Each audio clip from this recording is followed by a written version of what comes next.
আজকে আমরা একটা নতুন শর্টকাট টেকনিক শিখব যে আমরা যখন কোনো অঙ্কে যখন বারবার বা তিনবার যদি ছাড় দেওয়া থাকে, যে প্রথমবার 10%, তারপরে 20%, এবার ছাড় দেওয়া থাকে, সেটা বা মোটের উপর লাভ, একটা দ্রব্য বিক্রি করলো 1% লাভে বিক্রি করলো, আরেকটা 1% ক্ষতিতে বিক্রি করলো, মোটের উপর লাভ বা ক্ষতি, বা একটা 1% লাভ আরেকটা 1% লাভ, তাহলে মোটের উপর কত % লাভ বা ক্ষতি হলো, ঠিক আছে?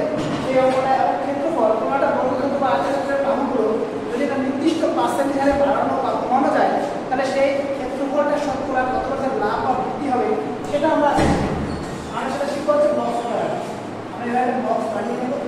আমি বললাম যে একটা দ্রব্য প্রথমে 20% ছাড় এবং তারপরে 10% ছাড় দেওয়া হবে। তো সমতুল্য ছাড়টা কত এটা যদি বের করতে হয়, এই জায়গায় 20% বা 10% এই জায়গায় বিভিন্ন মান থাকতে পারে। তো আমরা এটা শর্টকাটে করার জন্য কি করবো, আমরা যা এখানে 100 থেকে 20% ছাড়, 20% ছাড় যখন বৃদ্ধি যখন হবে তখন 100 যোগ করবো, যখন ছাড় বা ক্ষতি হবে তখন বিয়োগ করবো। তো 100% 20% যখন ছাড়, তাহলে 100 থেকে 20 বিয়োগ করলে 80, 10% যখন ছাড় দিয়েছে তাহলে 100 থেকে বিয়োগ করলে 90। আমরা কি করবো, দুটোকে 10 দিয়ে ভাগ করে দিই, 572। এই যে সংখ্যাটা, এই সংখ্যাটা যদি 100 থেকে বেশি হয় তাহলে মোটের উপর লাভ হবে, 100 থেকে যদি কম হয় তাহলে ক্ষতি হবে। তো এখানে যে 72 আসে, এই 72 সংখ্যাটা 100 থেকে কত কম, 28, তাহলে মোটের উপর 28% ছাড় দেওয়া হবে। এরকম অঙ্ক আমরা করতেই পারি। এছাড়া আমরা যদি মোটের উপর লাভ বা ক্ষতি বলছি, একটা দ্রব্য পরপর একই দ্রব্য একটা 10% লাভে বিক্রি করা হলো, একটা 10% ক্ষতিতে বিক্রি করা হলো, তাহলে মোটের উপর লাভ বা ক্ষতি কত হবে যদি এরকম বলা হয়, তাহলে 10% লাভ বিক্রি করা মানে কি 100 সাথে 10 যোগ করে 110, 10% ক্ষতি মানে 100 থেকে 10 বিয়োগ করে 90। দুটোকে যদি আমরা 10 দিয়ে ভাগ করে দিই 9, 11, 99। এই যে সংখ্যাটা, এই সংখ্যাটা 100 থেকে ছোট, কত ছোট, 1 ছোট, তাহলে 1% ক্ষতি হবে, ঠিক আছে? একইভাবে যদি বলা হয়, আমরা একটা ভালো উদাহরণ দিয়ে বলছি যে প্রথম একটা দ্রব্যতে 20% লাভ হলো, বললাম প্রথম একটা দ্রব্য সেটা 20% লাভ করলে পরে 10% ক্ষতি করলো।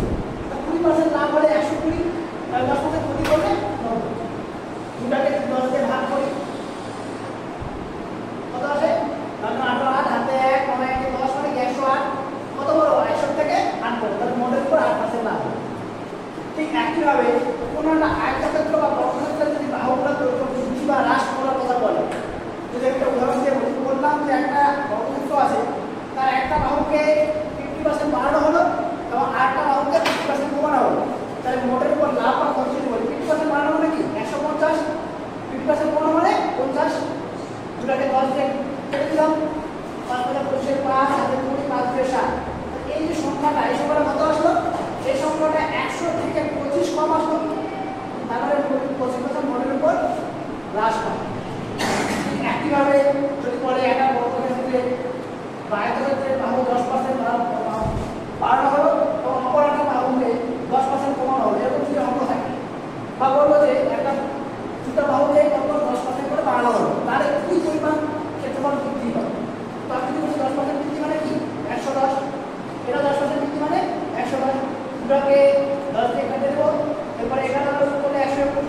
এই যে সংখ্যাটা, এটা 100 থেকে কত বড়, 21 বড়, তাহলে ক্ষেত্রফল 21% বৃদ্ধি পাবে।